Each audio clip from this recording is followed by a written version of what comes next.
त्रिदलं त्रिगुणाकारं त्रिनेत्रं च त्रियायुधं त्रिजन्मपापसंहारम् एकबिल्वं शिवार्पणम्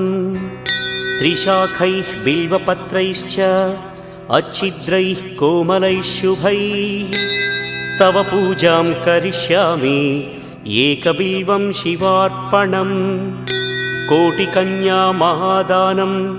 तिलपर्वतकोटयः काञ्चनं शैलदानेन एकबिल्वं शिवार्पणम् काशीक्षेत्रनिवासं च कालभैरवदर्शनं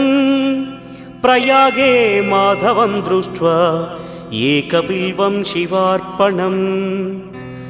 इन्दुवारे व्रतं स्थित्वा निराहारो महेश्वर नक्तं हौष्यामि देवेश एकबिल्वं